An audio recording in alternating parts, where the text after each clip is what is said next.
Hey guys, what's up? This is going to be the first official lesson rather than a launch lesson, and today I'm going to be talking about rhythm and how you can be a little more interesting with it. What I've done is basically laid out a couple of drum tracks on the computer. What we've got is a few different ways of achieving what I like to think of as the drop effect. And by that I mean when you move from something which is a straight kind of groove, i.e. say this, into the halftime groove, which would be this. How do you sell that effect the most to get the most energy impact out of it possible? And a lot of that, if not most of it, if not all of it, is down to the drummer, in my opinion, and how the drummer leaves space. And something that working with Ollie has taught me massively is you have this, when you go into a halftime groove to help really sell it, it really sometimes can benefit the groove if you have this brief period of space where you feel almost as if your whole body is just lifting into the air before you're slamming down into it. So I'll move on to that in a sec. If I take you back to the beginning about how I think you can go about making things a little more interesting rhythmically.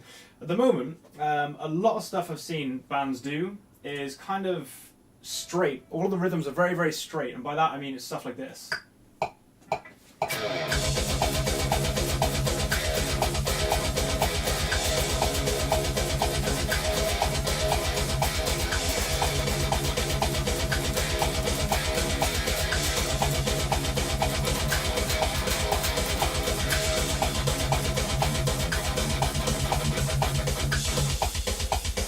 start getting bored at that point. It's like, this is just me because I'm an asshole, but I really started getting bored at this point. I'm like, come on, man, give me something. So one thing which I probably do way too much in Karu stuff, but I love it, is me and Ollie love working on halftime grooves together, as in things that make you just want to look out from a stage and see an entire crowd of people jumping up and down at the same time.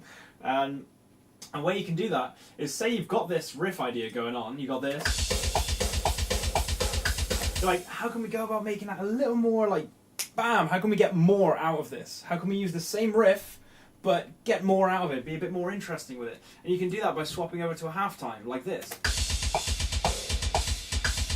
So if you imagine these two glued together,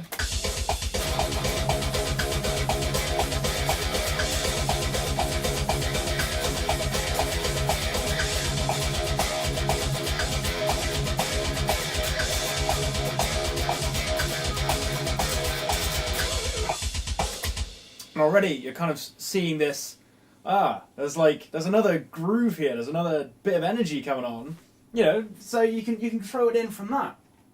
So now all of a sudden you've got these two sections. You've got this A section, or section 1, whatever, and this section 2. So how can you get the most impact from going from one section to the next? For example, this. It just swaps, that's it. Like, the second the beat comes in, it's just a different drum beat, just swaps. So, what I've got here is 3 types of fills which you can do. The first one is this idea of doing too much. You're doing way too much before it comes in, so the impact doesn't really give you, it doesn't sell that power, and that would be like this. So if you were playing,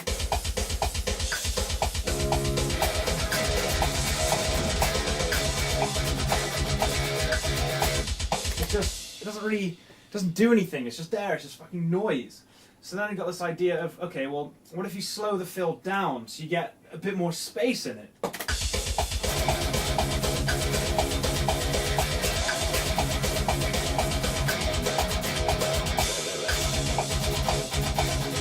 And then all of a sudden you got this little bounce going on. You're like, I like that, that space made a big difference. So there's a big difference between this,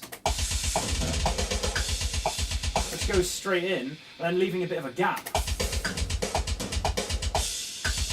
And that space was that kind of bounce I was telling you about, where you have a little bit of room which just makes you feel like your whole body is being lifted. But again, this fill is a little, it's not enough. It's a little bit too far back. And it works, and things like that can work in songs, but for this example, to try and teach you a little bit more about how you can mess around with stuff. I liked the intensity of the first fill, but it didn't sell the second effect, and the second one is a little bit too tamed back, but it sells the groove. So now you're thinking, well then logically, combine the two. So that's what I've done here. You combine the two so you have more of this.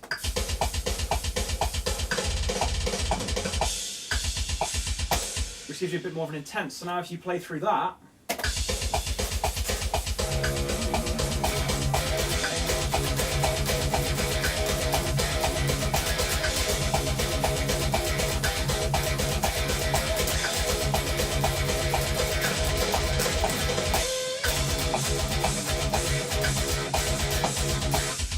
kind of sells it a little bit more, and you get a little bit more like, bang for your buck, if it were. So, moving on from that, I got this last idea to show you of syncopated grooves and linking things together. And two really, really easy ways of doing that is if you write something rhythmically and have the feet on the drums, as in the kick drums, have them follow exactly the same rhythm as what you're doing on the guitar. And an easy way of doing that is this. Because you'll hear the beat on the feet, the beat on the feet. Quote of the day is doing this. So to follow that on a guitar,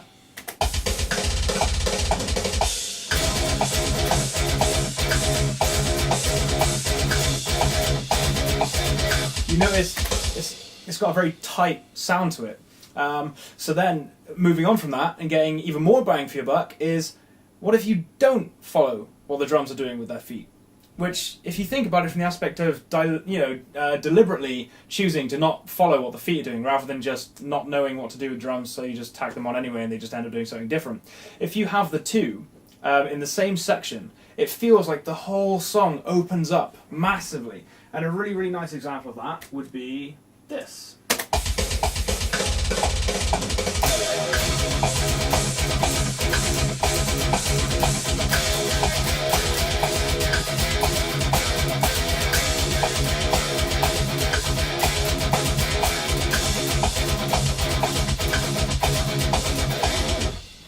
So there, like you'll notice in the beginning, I was following those fours, like smack on.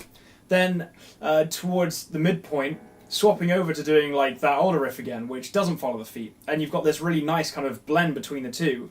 Then at the end, purely by mistake, because I'm basically making this stuff up on the spot, another interesting rhythm came out of it, which was doing the fours, but playing them on the offbeat.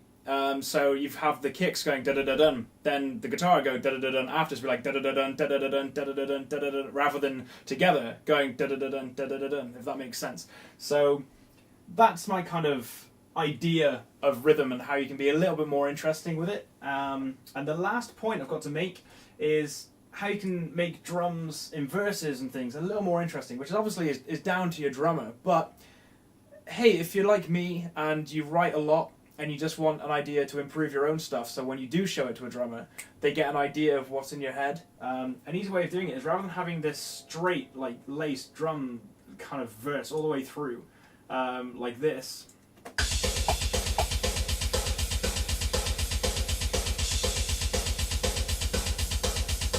you can spice it up a little bit by adding in offbeats and stuff. For example, here.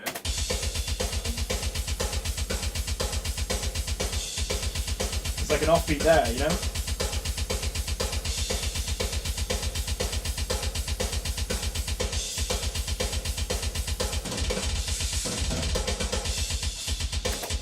So that's my ideas on rhythm, or those are my ideas. I should probably learn English a little better before trying to teach people music, but music is a universal language.